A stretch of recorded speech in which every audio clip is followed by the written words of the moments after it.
What, in the last year, what has helped you most in your marriage? What's helped? Has anything helped? Mary, she's glory.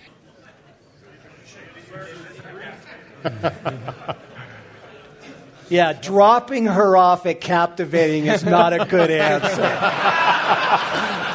You guys fix her.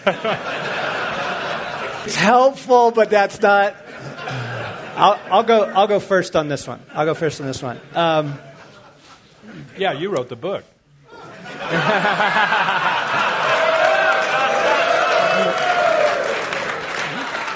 Yep, I did.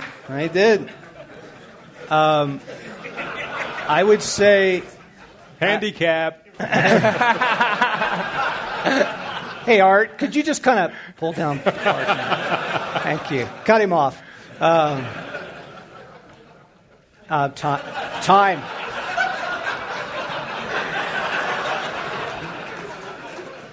So, Morgan, how about you? What? Yeah. Everybody's a comedian. It's affection. Yep, one thing. I can name it right now. It's time. Time. Giving her time.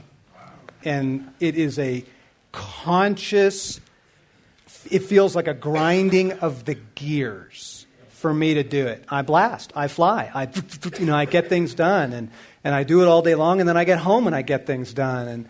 And time. Walk in.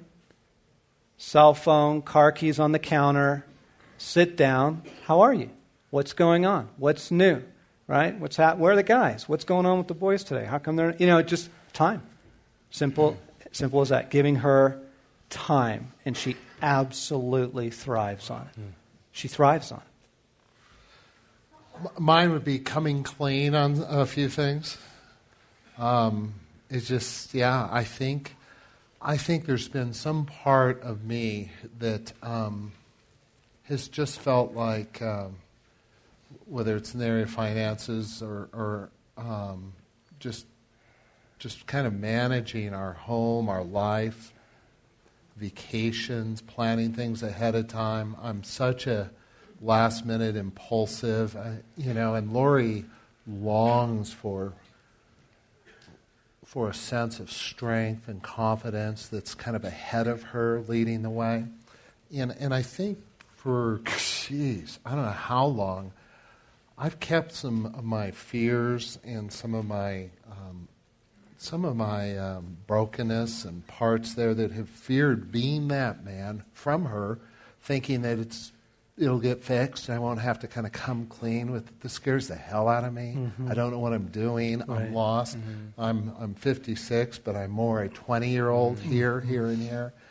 And I think just coming clean and just letting her in on some of my internal world, that though I think we would be a couple that would be very vulnerable and honest, there's been a whole bunch of stuff I haven't shared with her. Mm-hmm.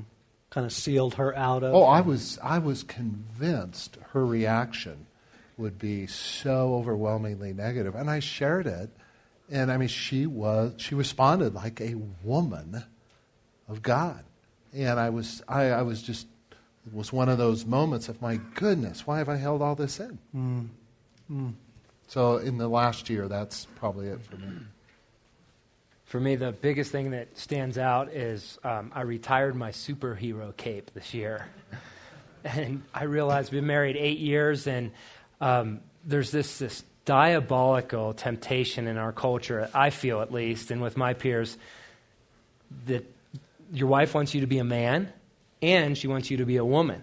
And you go and work hard, and then you come home and you're the nurturer with the kids, nurturer with her heart. And I tried out of my good heart and a lot of brokenness to be a superhero and be everything.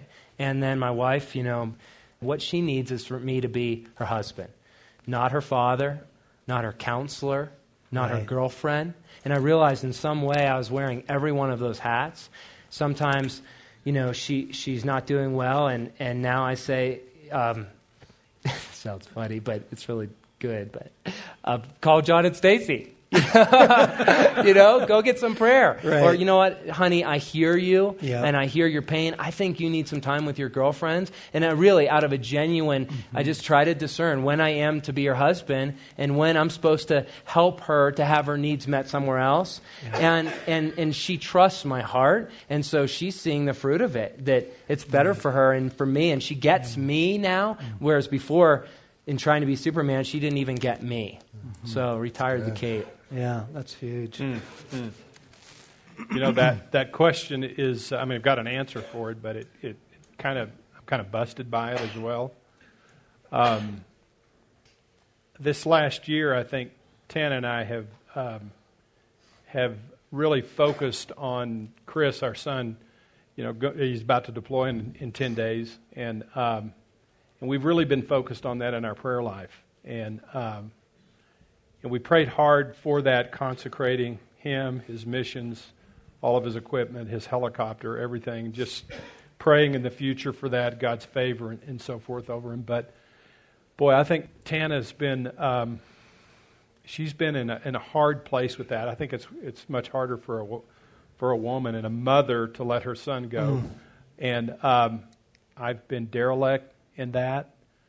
And we're coming up on our 30th anniversary next year, and I've kind of hidden behind that and not done anything. So that question really does bust me, that I've got to, I think, put more of my effort towards going after her heart, especially in this hard season for her. So not enough. But we've been occupied with that, and I think I've kind of hidden in that, and there's something missing with her right now. That's good. Thanks for the honesty on that. Yeah. Thanks for joining the Ransomed Heart podcast. For more, come to our website at ransomedheart.com.